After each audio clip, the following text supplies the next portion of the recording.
So, my doodle has lymphoma, and it's in her stomach. And in October, she had stomach surgery, so her stomach was literally cut open. So now she has this super sensitive digestion, which was kind of a bit sensitive before. So we do struggle on and off with her having good quality poops. And so this Chinese chemo, the first time we gave it to her, when we finally reached the full dosage, we had to stop. She got the old soupy bum, and it took 3 days to get her back on track again, and then we could reintroduce. And unfortunately, we ended up running out. So we have more, reintroduce it.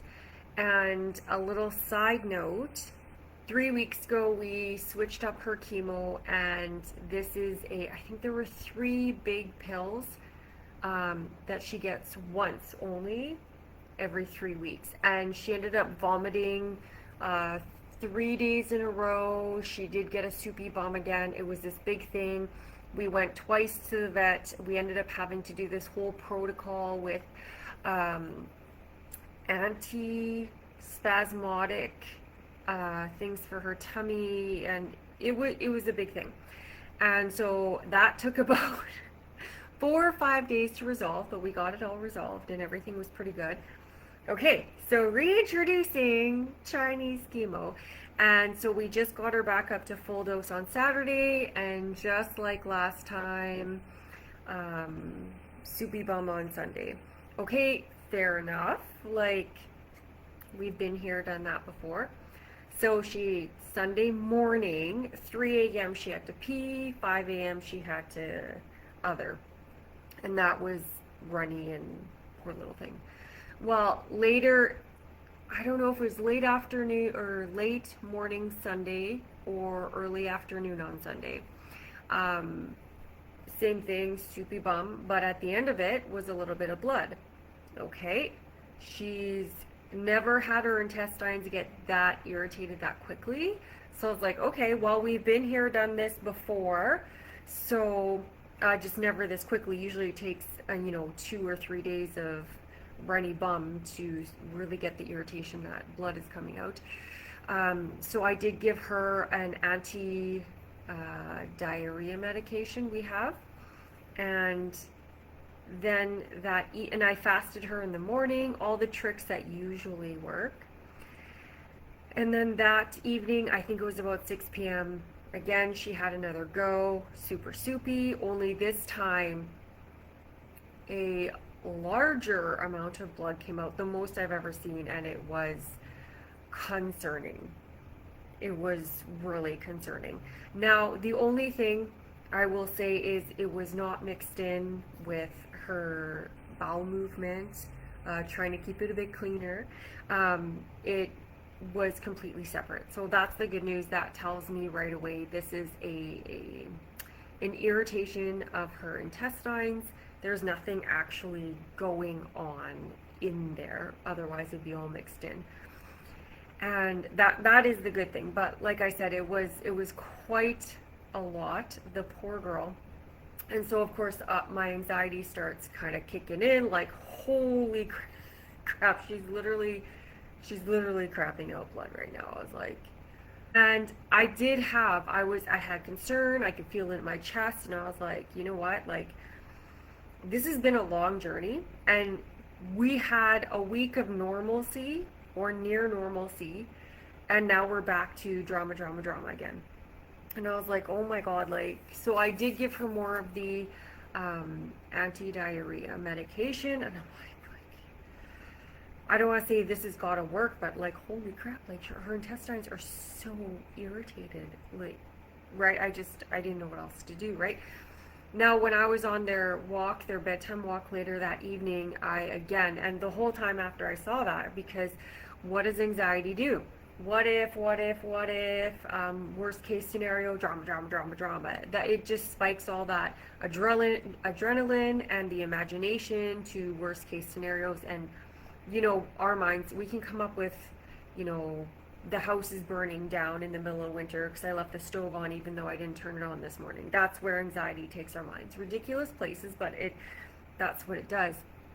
But I did I did the things I tell everyone else to do on our walk, because when I couldn't focus on just trying to be present, I kept, having the mind spiral, the hamster wheel, and finally I focused, I did my breathing, and I'm like, listen. Then we started on the self-talk, and I rationalized it all out. This isn't as bad as it looks. We know that. It's completely separate. Like, yes, she's never been this irritated this quickly, so that sucks, but I don't know why. I'm not a vet. I'm not proficient in these Chinese things. There could be a correlation with this new chemo she's on. I'm like, I don't know. She's already thrown up for 3 or 4 days when she started this new chemo, which according to her oncologist is very abnormal. Well, is what it is. She's doing it, so abnormal or not, that is her reaction to it, right? So I'm like, who knows what this little abnormal girl's going to bring to the table, and who knows with all these other herbs and supplements. She's just an odd one out, right? So I did the breathing, I visualized everything, felt myself calming down immediately, talked myself through it, like, listen, we don't know what the medication's going to do. We don't know what tomorrow brings. And she had a vet appointment. We were at the vet this morning. That was a pre-planned appointment. She was supposed to get her second dose of the new chemo today. Spoiler alert, she didn't get it. And she was good yesterday, and that was good.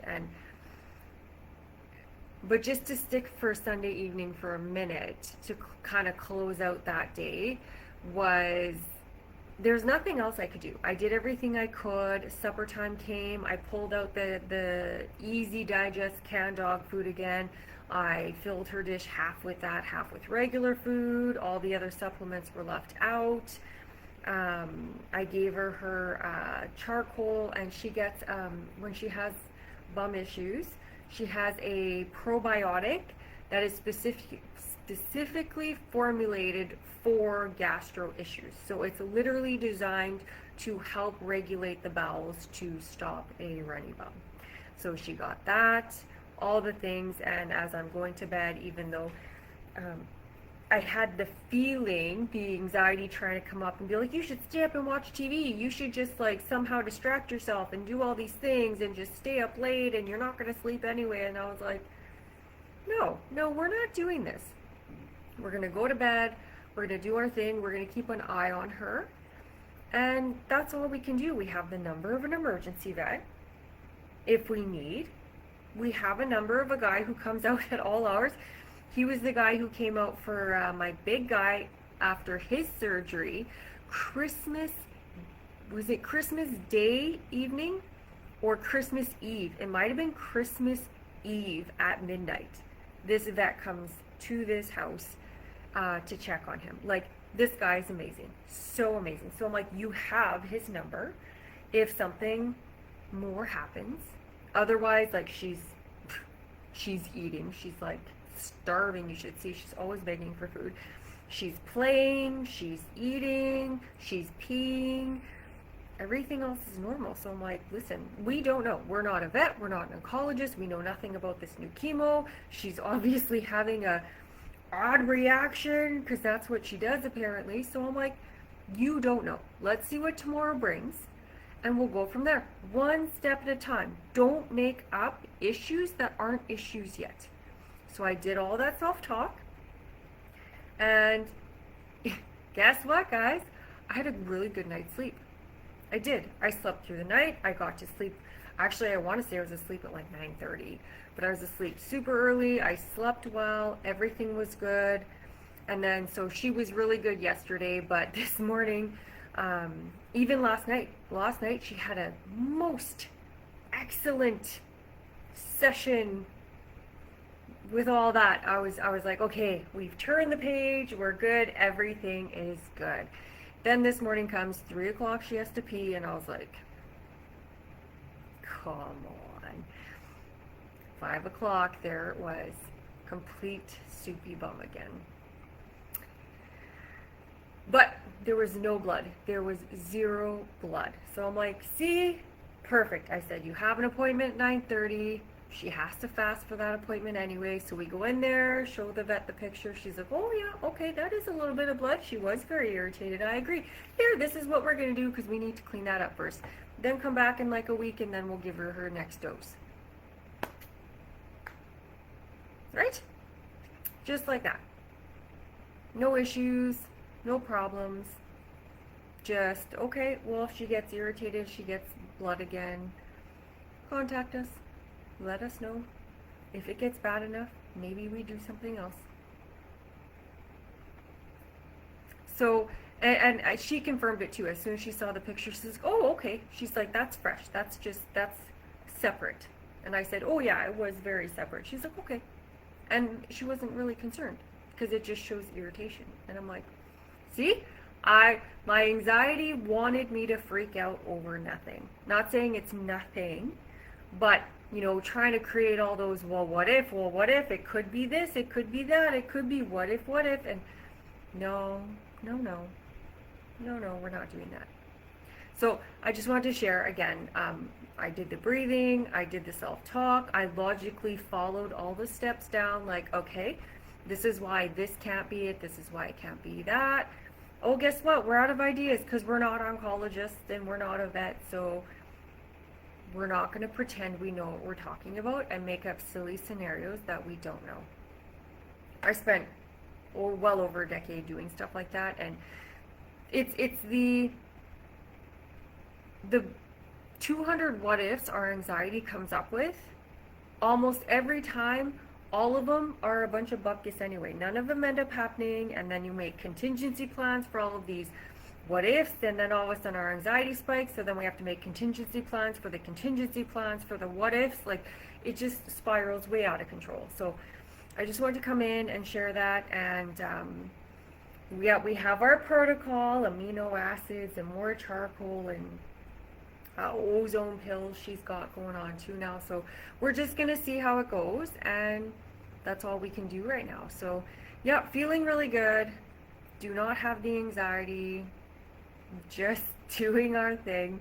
And yeah, I hope that helps some of you guys.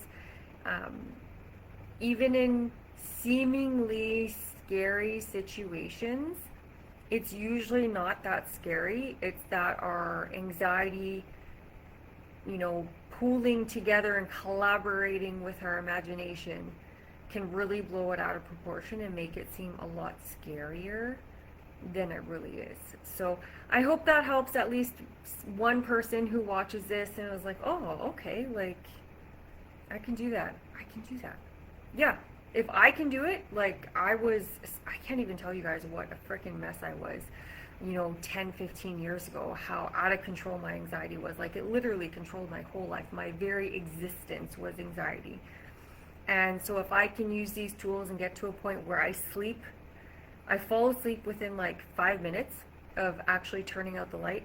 I sleep the entire night through now. Well, unless I have to wake up to, you know, use the restroom like some of us do sometimes. But I sleep through the night.